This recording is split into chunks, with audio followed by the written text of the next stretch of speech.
सफल और असफल लोग अपनी क्षमताओं में बहुत भिन्न नहीं होते।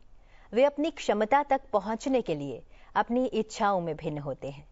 सुप्रभात, मैं हूं आपके साथ दीक्षा कोहली। आइए नजर डालते हैं मुख्य गतिविधियों पर।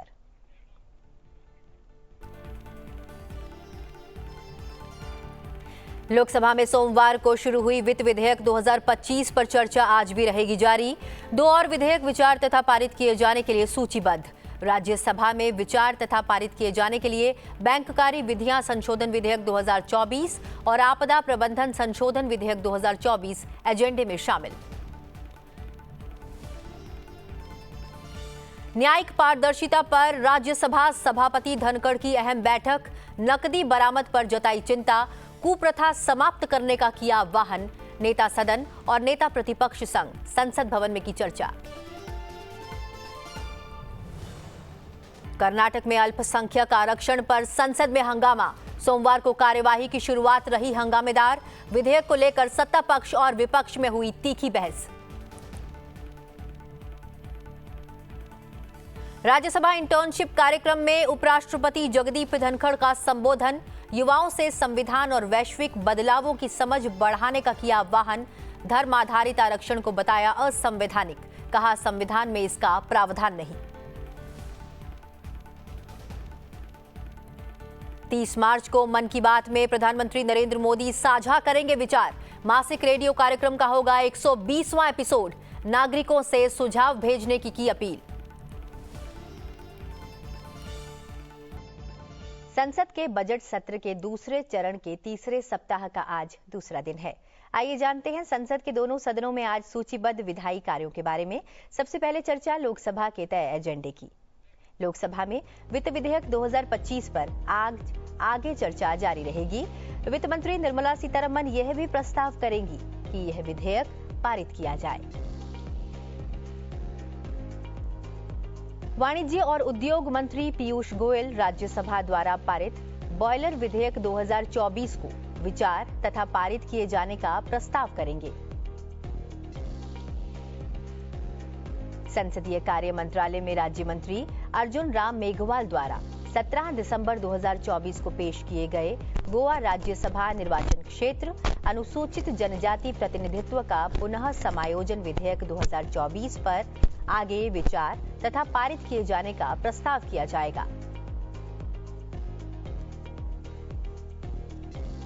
वहीं राज्यसभा में आज के विधायी कार्यों की बात करें तो आज वित्त मंत्रालय में राज्य मंत्री पंकज चौधरी द्वारा 9 दिसंबर 2024 को बैंककारी विधियां संशोधन विधेयक 2024 पर उपस्थित किए गए प्रस्ताव पर आज आगे चर्चा की जाएगी। वित्त मंत्री निर्मला सीतारमण यह भी प्रस्ताव करेंगे कि यह विधेयक पारित किया जाए। गृह मंत्री अमित शाह प्रस्ताव करेंगे कि आपदा प्रबंधन अधिनियम 2005 का संशोधन करने वाले विधेयक पर लोकसभा द्वारा पारित रूप में विचार किया जाए, साथ ही इसे पारित भी किया जाए। प्रधानमंत्री नरेंद्र मोदी 30 मार्च को आकाशवाणी पर मन की बात कार्यक्रम में देश विदेश के लोगों के साथ अपने विचार साझा करेंगे। यह मासिक रेडियो कार्यक्रम का 120वां एपिसोड होगा। प्रधानमंत्री नरेंद्र मोदी ने आगामी मन की बात कार्यक्रम के लिए नागरिकों से अपने सुझाव साझा करने की अपील की है।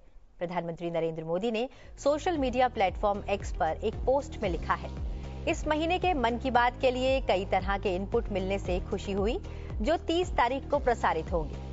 ये इनपुट सामाजिक भलाई के लिए सामूहिक प्रयासों की शक्ति को उजागर करते हैं। मैं और लोगों को इस एपिसोड के लिए अपने विचार साझा करने के लिए आमंत्रित करता हूं।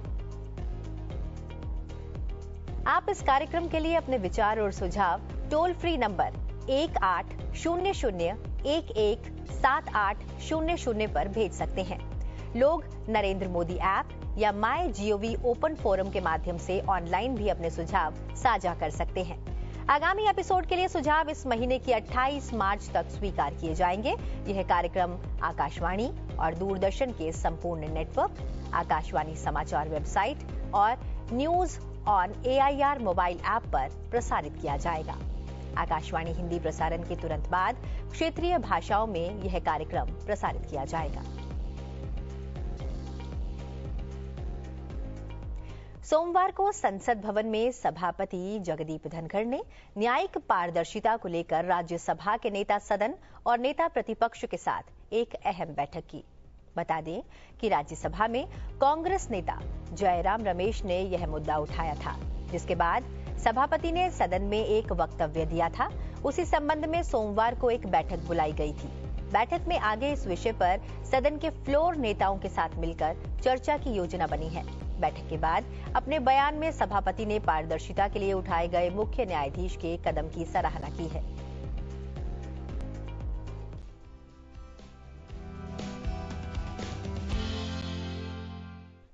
I am grateful to the leader of the House, Nadda ji, and leader of the opposition, Khadge ji.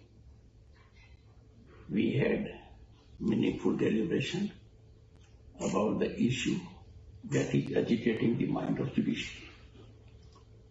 It is for the first time since independence that a Chief Justice has, in a transparent, accountable manner, put all material available to him in public domain and shared it without keeping anything with the court. This is a step in the right direction. Constitution of a committee by the Chief Justice of India and the alertness he has reflected is also a factor that needs consideration.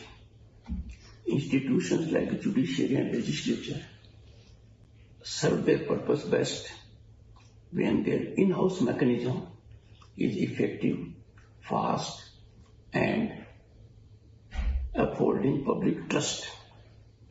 Since it is for the first time that head of judiciary, the Chief Justice Sanjeev Khanna, has initiated action in a very, very impactful, transparent manner, it will be worthwhile to await the outcome of the committee, as that will enable us to have the entire material for our consideration. A very thoughtful suggestion emanated from Khadge ji that, consistent with parliamentary practice, the issue needs to be deliberated with the floor leaders, and finding the suggestion in order and full approval also of all three of us, a meeting will accordingly be scheduled, where I would extend an invitation to floor leaders in the Council of States to take a call on this. I have indicated firmly that the steps taken so far by the Chief Justice of India, Sanjeev Khanna,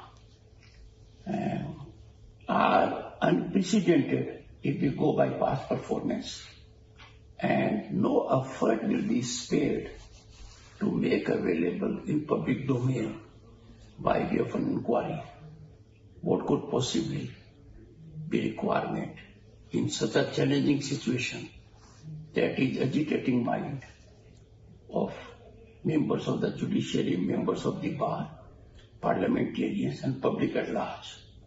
I will schedule a meeting and send intimation as suggested by Khadge ji and Nadda ji in this direction. I am grateful for their very deep understanding, as both of them with rich experience, both being presidents of their respective political parties and holding constitutional offices, have believed that institutions in the country must blossom only with integrity and public commitment, and such kind of malice needs to be eradicated so that we do not have recurrence of it. I am grateful to both of them for the time they have devoted to this issue in a spirit of keeping nation ahead of everything else.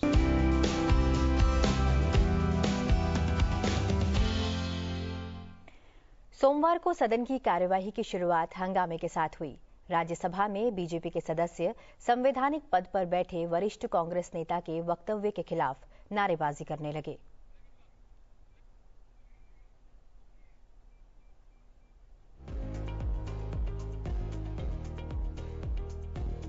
constitutional post has made a statement that they are going to change the Constitution of India to provide reservation in contract work to a Muslim community. Now, this statement, we cannot take this statement lightly, because if it was a statement made by any ordinary person, then we can understand, we can reply outside. But since the statement has come from a person who is holding a constitutional position, and in a very clear term, he has stated that Congress party will provide reservation to Muslim community, and for that they will change the Constitution of India. Reservation for what? Extremely serious. It is a matter which we cannot tolerate, and this is assault on the Constitution of India, the Constitution provided by Dr. B.R. Ambedkar. And these people, they are talking about Constitution, they are carrying the photograph of Baba Sahib Ambedkar, but their people officially makes a statement to change the Constitution of India. I want the Congress president who is sitting here in the House to make very specifically clear about the Congress party's position. How and in what manner you want to change the Constitution of India to provide reservation to Muslim community? I want clear-cut reply and position from the Congress party president, who is leader of the House. Honorable Minister, reservation in what? Sir, my request is the Congress party president, who is the leader of the House, leader of the opposition in the Rajya Sabha, should make the position clear and tell the August House as well as to the people of India why Congress party want to change the Constitution of India to provide reservation to Muslim community. वहीं राज्यसभा में सदन के नेता जयप्रकाश नड्डा ने यह जानकारी दी कि कर्नाटक सरकार ने सार्वजनिक अनुबंधों में अल्पसंख्यकों के लिए 4% आरक्षण देने वाला विधेयक पेश किया है। उन्होंने आगे बताया कि कर्नाटक के उप मुख्यमंत्री DK शिवकुमार ने ऐसा कहा कि आवश्यक हुआ तो इस प्रावधान को लागू करने के लिए संविधान में आवश्यक संशोधन भी किए जाएंगे।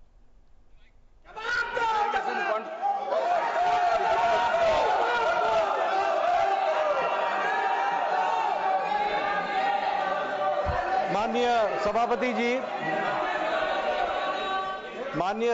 जी, Sir, what is the issue? We can raise it according to rules. The House is known by rules. माननीय सभापति जी, बहुत दुख के साथ कहना पड़ रहा है कि कांग्रेस पार्टी, आप बैठ जाओ, उन्होंने बिल पास कर दिया, तो वही ना हाँ बिल पास किया वाला वो है तेलंगाना नहीं कर्नाटक। माननीय सभापति जी, बहुत दुख के साथ कहना पड़ता है कि जिस तरीके से कांग्रेस पार्टी बहुत संविधान की रक्षक बनती है, वो संविधान के बारे में जिस तरीके से उन्होंने उसकी धज्जियां उड़ाने का प्रयास किया है। संविधान में डॉक्टर बाबा साहब अंबेडकर ने स्पष्ट लिखा है और कहा है कि रिजर्वेशन धर्म के आधार पर नहीं होगा। Reservation will not be done on the basis of religion. This is an accepted principle of the constitution of India. लेकिन साउथ में कांग्रेस की सरकार में रिजर्वेशन कॉन्ट्रैक्ट में 4% का रिजर्वेशन का पारित किया जाता है। कॉन्ट्रैक्ट में I'll authenticate. Yes, sir. The statement of the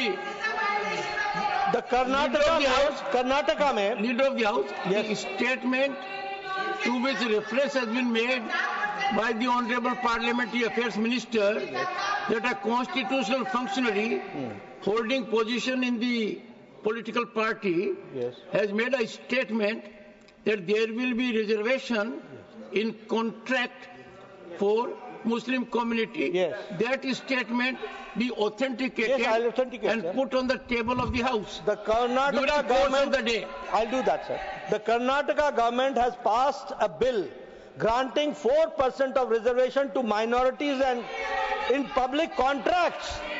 In public contracts. ये और इसके साथ साथ जो वहां के डिप्टी चीफ मिनिस्टर हैं, जिसके बारे में रिजू जी ने रेफरेंस दी है, डिप्टी चीफ मिनिस्टर ने स्टेटमेंट दिया है हाउस में कि जरूरत पड़ेगी तो हम संविधान को भी बदलेंगे. This is a very serious matter.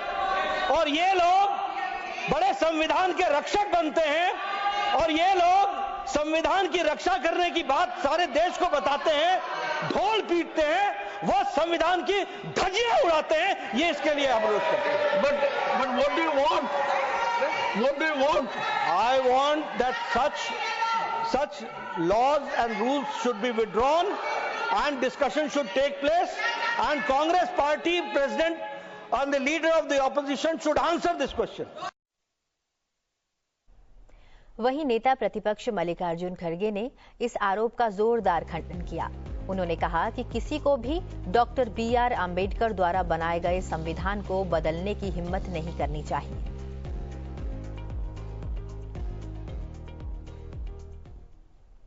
उपराष्ट्रपति एवं राज्यसभा के सभापति जगदीप धनखड़ ने कल संसद भवन में विभिन्न राजनीतिक दलों के सांसदों के साथ बातचीत की.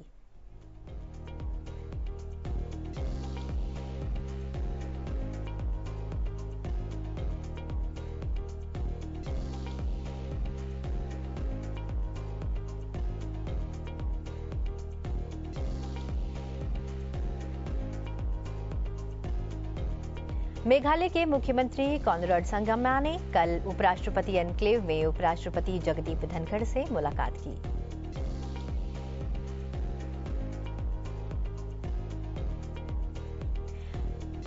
केंद्रीय संसदीय कार्यमंत्री किरण रिजिजू, अल्पसंख्यक कार्यमंत्री डॉक्टर एल मुरुगन और संसदीय कार्य एवं सूचना एवं प्रसारण राज्य मंत्री अर्जुन राम मेघवाल ने संसद भवन में उपराष्ट्रपति और सभापति राज्यसभा जगदीप धनखड़ से मुलाकात की.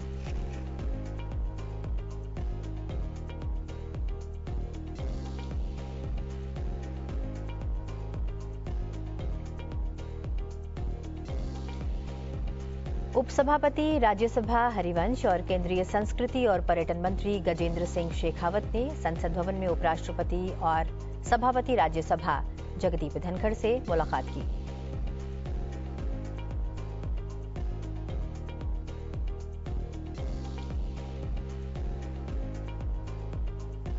उपराष्ट्रपति और राज्यसभा के सभापति जगदीप धनखड़ ने युवाओं से संविधान, देश से जुड़े मुद्दों, वैश्विक स्तर पर बदलावों और अवसरों को लेकर गहरी समझ पैदा करने का आह्वान किया है.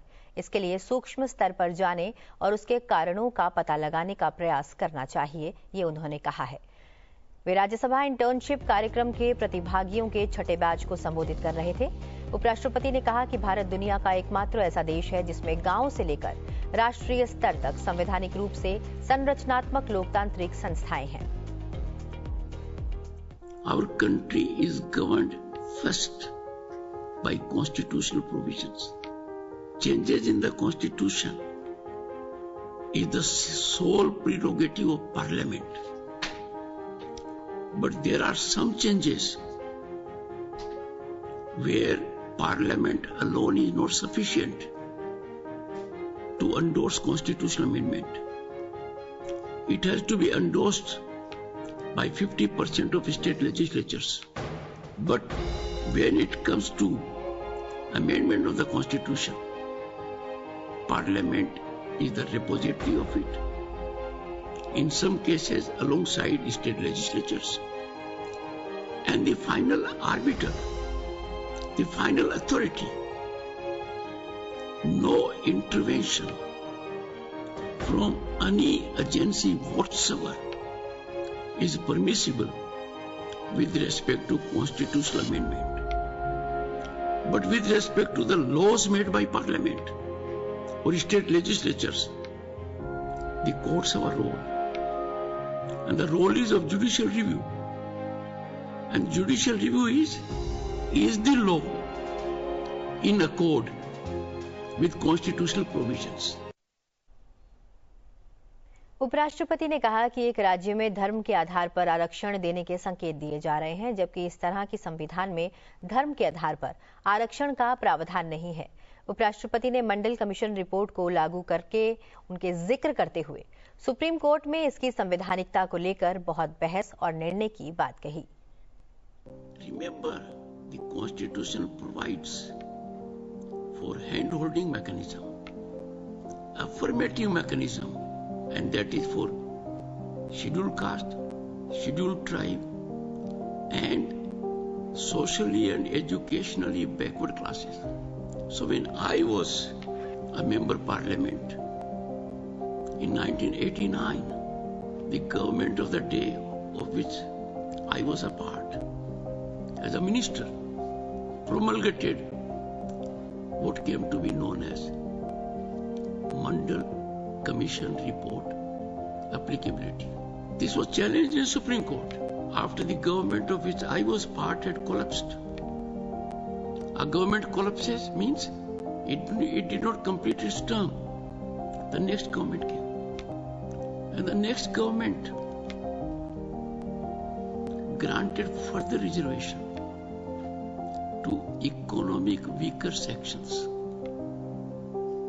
Both were challenged in Indira Sahni case. And 9 judges of the Supreme Court, boys and girls, dealt with that judgment. The Mandal reservation, the affirmative hand-holding policy, which is sanctified under Articles 14, 15 and 16, was upheld by the majority bill.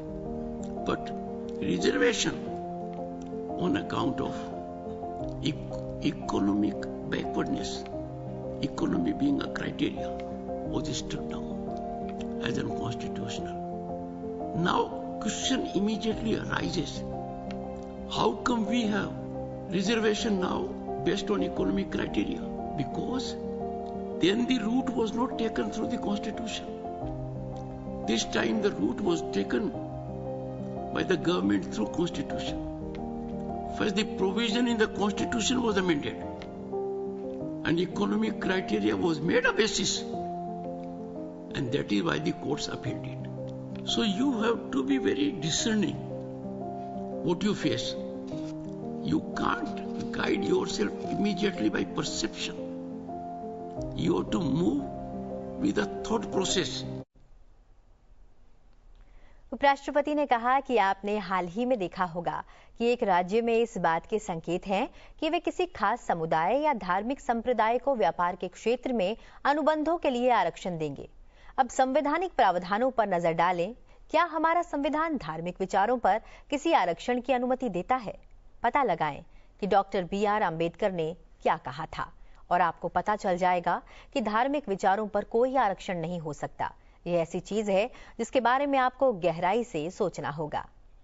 You would have seen recently that in one state there is an indication that they will make reservation for contracts that is in the domain of business to a particular community, a religious denomination.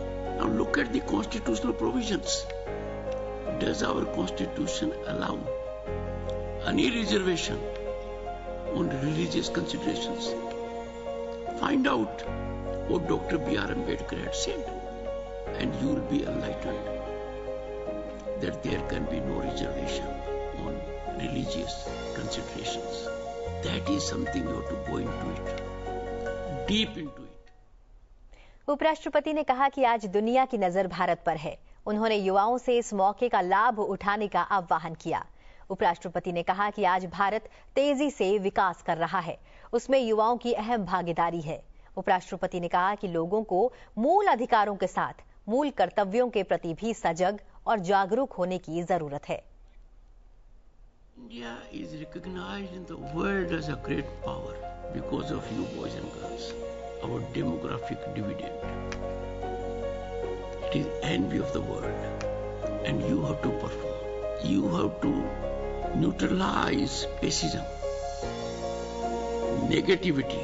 There is an effort in the nation and outside to run us down. But you must always realize India's rise is for global stability.